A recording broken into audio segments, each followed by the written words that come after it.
Hello. ഇന്നലെ ഞാൻ ചെയ്ത ജോലികളെ പറ്റിയിട്ട് ഒരു വീഡിയോ ഇട്ടിട്ടുണ്ടായിരുന്നു. സത്യത്തിൽ ഞാൻ ആദ്യം ചെയ്ത ജോലി പോസ്റ്റ് ഓഫീസിലെ ജോലിയാണ്. ബ്രാഞ്ചിലെ പോസ്റ്റ് മാസ്റ്ററായിട്ടാണ് ഞാൻ ചെയ്ത ജോലി. അപ്പോഴത് താൽക്കാലികമാണ്. നമ്മൾ ചെയ്യാൻ പോകുന്ന പോസ്റ്റ് ഓഫീസിൽ ബ്രാഞ്ചിലിരിക്കുന്ന പോസ്റ്റ് മാസ്റ്റർ ലീവ് എടുക്കുമ്പോൾ ചിലപ്പോൾ 10 ദിവസം, ചിലപ്പോൾ 1 മാസം, അങ്ങനെയൊക്കെയാണ് നമുക്ക് ജോലി കിട്ടുക. ആദ്യമൊക്കെ പിന്നെ നമുക്കങ്ങനെ ജോലി 2 മാസം 3 മാസം അങ്ങനെയൊക്കെ കറക്റ്റായിട്ട് കിട്ടും. പിന്നെ ആയപ്പോഴത്തേക്കും സാലറി കൂടിയപ്പോഴങ്ങനെ ആരും ലീവ് എടുക്കാറില്ല. ആദ്യമൊക്കെ തുച്ഛമായ ശമ്പളം ഉണ്ടായിരുന്നുള്ളൂ. അപ്പോൾ ലീവൊക്കെ ഒരുപാട് ആളുകൾ എടുക്കാറുണ്ട്, സ്റ്റാഫുകൾ എടുക്കാറുണ്ട്. നമുക്ക് ജോലിയൊക്കെ കിട്ടും. അങ്ങനെ നമ്മൾ 2-3 വർഷമൊക്കെ ജോലി ചെയ്ത് പിന്നെ ചില സ്ഥലത്ത് അപ്പോയിൻമെൻറ്റ് കാണത്തില്ല, അവിടെ നമ്മൾ ചെയ്യുന്നുണ്ട്, ജോലിയുണ്ട്, ഞാൻ ചെയ്തിട്ടുണ്ട്. അങ്ങനെയൊക്കെ ചെയ്തുകൊണ്ടിരുന്നു. പക്ഷേ അവിടെ നമുക്കൊരു മേലുദ്യോഗസ്ഥൻ കാണുമല്ലോ. എനിക്കുണ്ടായിരുന്ന മേലുദ്യോഗസ്ഥൻ എന്ന് വെച്ചാൽ, നമുക്ക് അവിടെ ഉണ്ടായിരുന്നൊരു മേലുദ്യോഗസ്ഥൻ എങ്ങനെ ഒരു ഗവൺമെൻറ് സർവീസിലെ മേലുദ്യോഗസ്ഥനാകരുത്, എങ്ങനെ ഒരു ഗവൺമെൻറ് ഉദ്യോഗസ്ഥനാകരുത്, അതിനുള്ള ഉത്തമ ഉദാഹരണമാണ്. ഒരു ഗവൺമെൻറ് സർവീസിലിരിക്കാൻ ഒട്ടും അർഹതയില്ലാത്ത ഒരു വ്യക്തിയായിരുന്നു. ഒട്ടും അർഹതയില്ല, ഒരു അർഹതയും ഇല്ലാത്തൊരു വ്യക്തിയാണ്. വളരെ മോശമായിട്ടുള്ള ക്യാരക്ടറാണ്. അതിന് കുട പിടിക്കാൻ ചില ലേഡികളുമുണ്ട്. ചില ലേഡികൾ ഭയങ്കരമായിട്ട് ന്യായീകരിക്കും അയാളെ. അതുകൊണ്ടിട്ടാണ് അയാൾക്ക് ഇത്രയും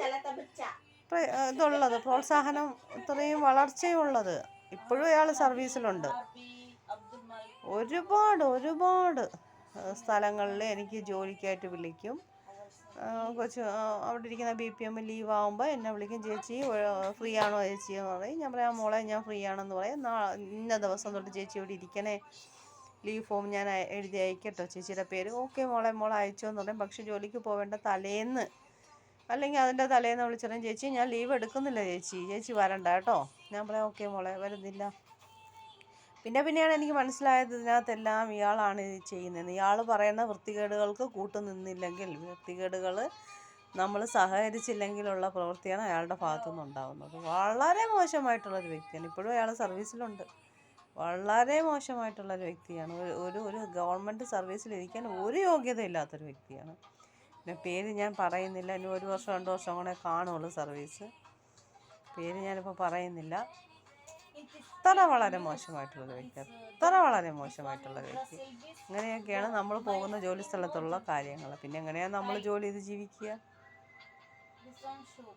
എങ്ങനെ ജീവിക്കാൻ പറ്റും? നമ്മൾ പറയുന്നവർ കുറ്റക്കാരാവും. അത് ഉടനെ ചെന്ന് നമ്മളിപ്പോൾ ആരുടെയെങ്കിലും പറയുവാണ് അദ്ദേഹം എങ്ങനെയാണ് എന്ന് പറഞ്ഞാൽ അത് ഉടനെ ഫോൺ ചെയ്ത് അവിടെ അറിയിപ്പിച്ച് പിന്നെ അതിനപ്പുറമാണ് ഇവിടെ കാണിച്ചു കൂട്ടുന്നത്. അതിന് സഹകരിക്കാൻ കുറേ ആളുകളുണ്ട്. അതുകൊണ്ടിട്ടാണ് അനുഭവം നമുക്കുള്ളത്.